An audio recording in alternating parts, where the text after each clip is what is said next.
This is your reader, Terry Bibo Knight. We are on Chapter 11 of C.S. Lewis's The Voyage of the Dawn Treader. This is called The Dufflepuds Made Happy.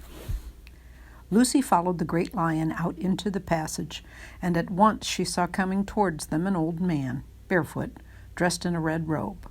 His white hair was crowned with a chaplet of oak leaves, his beard fell to his girdle, and he supported himself with a curiously carved staff. When he saw Aslan, he bowed low and said, "Welcome, sir, to the least of your houses." "Do you grow weary, Coryakin, of ruling such foolish subjects as I have given you here?" "No," said the magician. "They are very stupid, but there is no real harm in them. I begin to grow rather fond of the creatures.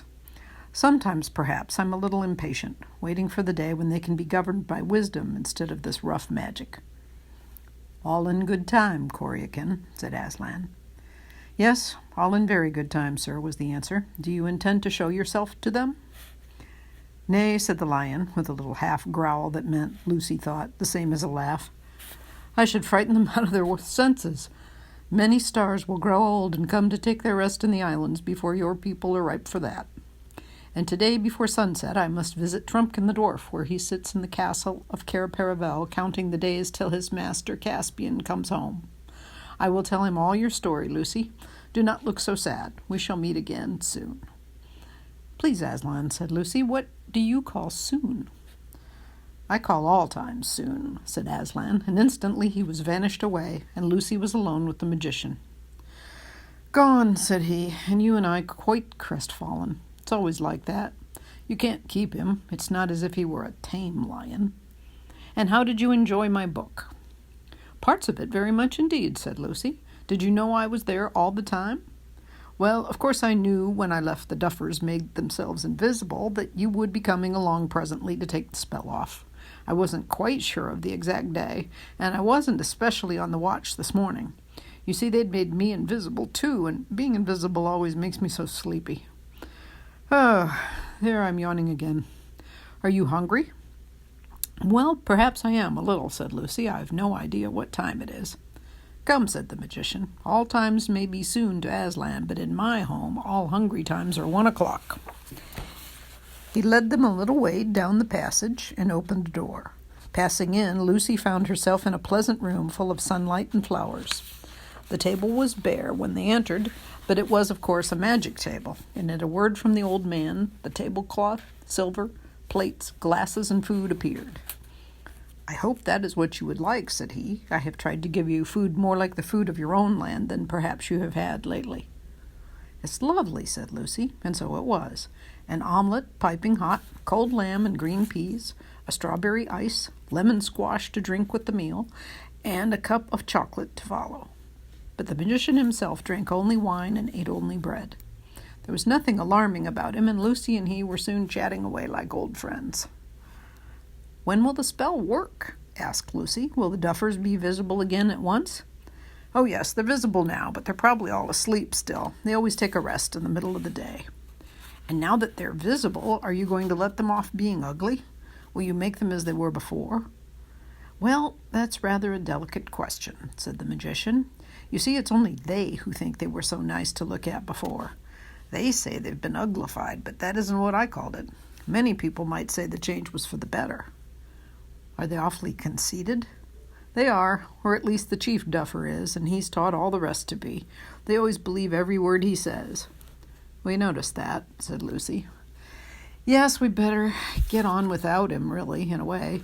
Of course, I could turn him into something else or even put a spell on him, which would make them not believe a word he said, but I don't like to do that. It's better for them to admire him than to admire nobody." "Don't they admire you?" asked Lucy. "Oh, no, not me," said the magician. "They wouldn't admire me." "What was it you uglified them for? I mean, what they call uglified." "Well, they wouldn't do what they were told. Their work is to mind the garden and raise food, not for me, as they imagine, but for themselves. They wouldn't do it at all if I didn't make them, and of course for a garden you want water.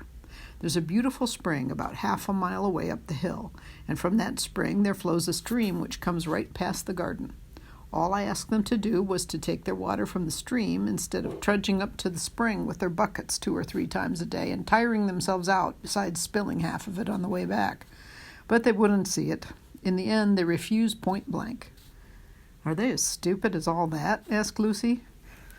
The magician sighed. "You wouldn't believe the troubles I've had with them. A few months ago, they were all for washing up the plates and knives before dinner. They said it saved time afterwards. I've caught them planting boiled potatoes to save cooking them when they were dug up. One day, the cat got into the dairy, and 20 of them were at work moving all the milk out. No one thought of moving the cat. But I see you've finished. Let's go and look at the duffers, now that they can be looked at." They went into another room which was full of polished instruments hard to understand, such as astrolabes, oraries, chronoscopes, poesimeters, choriambuses, and theodinalids. And there, when they'd come to the window, the magician said, "There are your duffers." "I don't see anybody," said Lucy. "And what are those mushroom things?" The things she pointed at were dotted all over the level grass. They were certainly very like mushrooms, but far too big. The stalks about 3 feet high, and the umbrellas about the same length from edge to edge. When she looked carefully, she noticed too that the stalks joined the umbrellas not in the middle, but at one side, which gave an unbalanced look to them. And there was something, a sort of a little bundle, lying on the grass at the foot of each stalk. In fact, the longer she gazed at them, the less like mushrooms they appeared. The umbrella part was not really round as she had thought at first. It was longer than it was broad, and it widened at one end. There were a great many of them, 50 or more. The clock struck 3. Instantly, a most extraordinary thing happened. Each of the mushrooms suddenly turned upside down. The little bundles which had lain at the bottom of the stalks were heads and bodies. The stalks themselves were legs, but not 2 legs to each body. Each body had a single thick leg right under it, not to one side like the leg of a one-legged man, and at the end of it a single enormous foot. A broad-toed foot with the toes curling up a little so that it looked rather like a small canoe. She saw in a moment why they had looked like mushrooms. They'd been lying flat on their backs, each with its single leg straight up in the air and its enormous foot spread out above it. She learned afterwards that this was their ordinary way of resting, for the foot kept off both rain and sun, and for a monopod to lie under its own foot is almost as good as being in a tent. "Oh, the funnies," cried Lucy, bursting into laughter. "Did you make them like that?" "Yes, I made the duffers into monopods," said the magician. He, too, was laughing. The tears began to run down his cheeks. "But watch," he added. It was worth watching. Of course, these little one-footed men couldn't walk or run as we do. They got about like jumping, like fleas or frogs. And what jumps they made, as if each foot were a mass of springs. And with what a bounce they came down. That was what made the thumping noise which had so puzzled Lucy yesterday.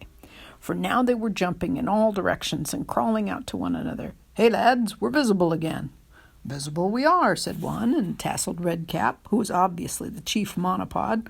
"And what I say is, when chaps are visible, why, they can see one another." There it is, Chief," cried all the others. "There's the point. No one's got a clearer head than you. You couldn't have made it plainer." "She caught the old man napping, that little girl did," said the chief monopod. "We've beaten him this time." "Just what we were going to say ourselves," chimed the chorus. "You're going stronger than ever today, Chief. Keep it up, keep it up." "But did they dare to talk about you like that?" said Lucy. "They seemed to be so afraid of you yesterday. Don't they know you might be listening?" "That's one of the funny things about the duffers," said the magician.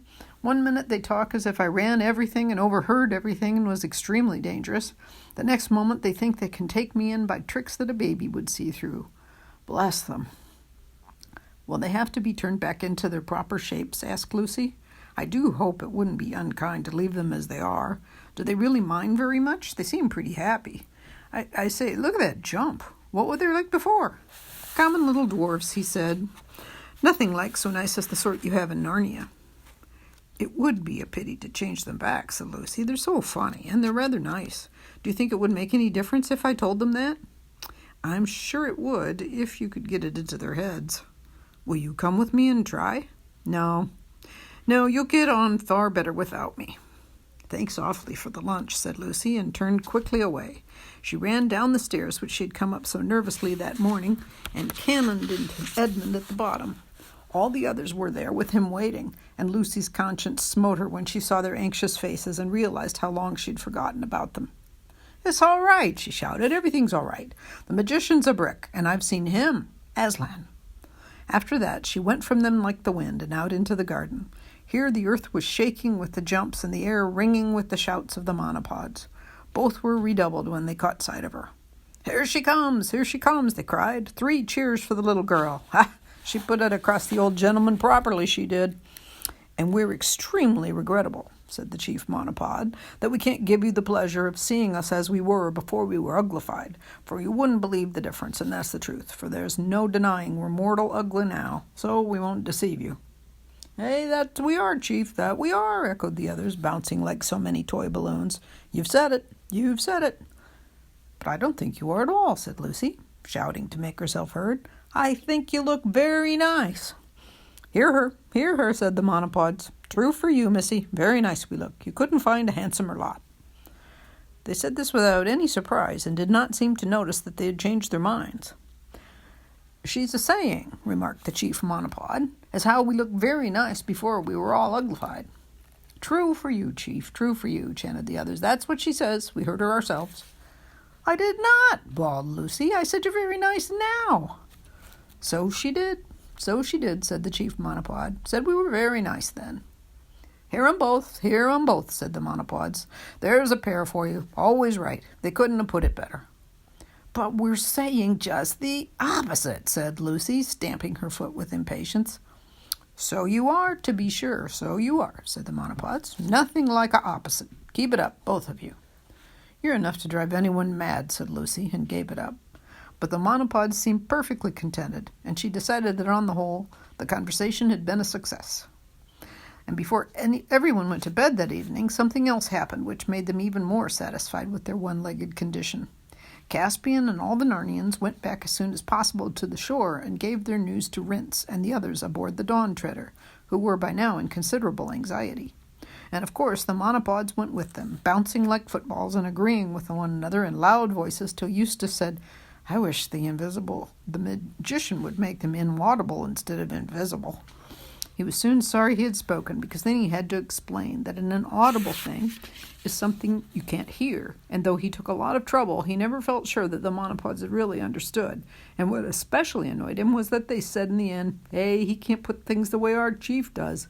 But you'll learn, young man. Hark to him. He'll show you how to say things. There's a speaker for you. When they reached the bay, Reepicheep had a brilliant idea. He had his little coracle lowered and paddled himself about in it till the monopods were thoroughly interested. He then stood up in it and said, Worthy and intelligent monopods, you do not need boats. Each of you has a foot that will do instead. Just jump as lightly as you can on the water and see what happens. The chief monopod hung back and warned the others that they'd find the water powerful wet, but 1 or 2 of the younger ones tried it almost at once, and then a few others followed their example, and at last the whole lot did the same. It worked perfectly. The huge single foot of a monopod acted as a natural raft or boat, and when Reepicheep had taught them how to cut rude paddles for themselves, they all paddled about the bay and around the Dawn Treader, looking for all the world like a fleet of little canoes with a fat dwarf standing up in the extreme stern of each. And they had races, and bottles of wine were lowered down to them from the ship as prizes, and the sailors stood leaning over the ship's sides and laughed till their own sides ached. The duffers were also very pleased with their new name of monopods, which seemed to them a magnificent name, though they never got it right. That's what we are, they bellowed. Moneypods, pominods, podimanas. Just what it was on the tip of our tongues to call ourselves. But they soon got it mixed up with their old name of duffers, and finally settled down to calling themselves the Dufflepuds, and that is what they will probably be called for centuries. That evening all the Narnians dined upstairs with the magician, and Lucy noticed how different the whole top floor looked now that she was no longer afraid of it. The mysterious signs on the doors were still mysterious, but now looked as if they had kind and cheerful meanings, and even the bearded mirror now seemed funny rather than frightening. At dinner, everyone had by magic what everyone liked best to eat and drink, and after dinner the magician did a very useful and beautiful piece of magic. He laid 2 blank sheets of parchment on the table and asked Drinian to give him an exact account of their voyage up to the date, and as Drinian spoke, Everything he described came out on the parchment in clear, fine lines, till at last each sheet was a splendid map of the Eastern Ocean, showing Gauma, Terebinthia, the Seven Isles, the Lone Islands, Dragon Island, Burnt Island, Deathwater, and the land of the Duffers itself, all exactly the right sizes and in the right positions. They were the first maps ever made of those seas, and better than any that have been made since, without magic. For on these, though the towns and mountains looked at first just as they would on an ordinary map, yet when the magician lent them a magnifying glass, you saw that they were perfect little pictures of the real things, so that you could see the very castle and slave markets and streets in Narrowhaven, all very clear though very distant, like things seen through the wrong end of a telescope. The only drawback was that the coastline of most of the islands was incomplete, for the map showed only what Drinian had seen with his own eyes. When they were finished, the magician kept one himself and presented the other to Caspian. It still hangs in his chamber of instruments at Cair Paravel. But the magician could tell them nothing about seas or lands further east. He did, however, tell them that about 7 years before, a Narnian ship had put in at his waters, and that she had on board the Lords Revellion, Argos, Mavromorn, and Roop. So they judged that the golden man they had seen lying in Deathwater must be the Lord Restamar. Next day the magician magically mended the stern of the Dawn Treader where it had been damaged by the sea serpent, and loaded her with useful gifts. There was a most friendly parting, and when she sailed, 2 hours after noon, all the Dufflepuds paddled out with her to the harbor mouth and cheered until she was out of sound of their cheering. And that's the end of chapter 11.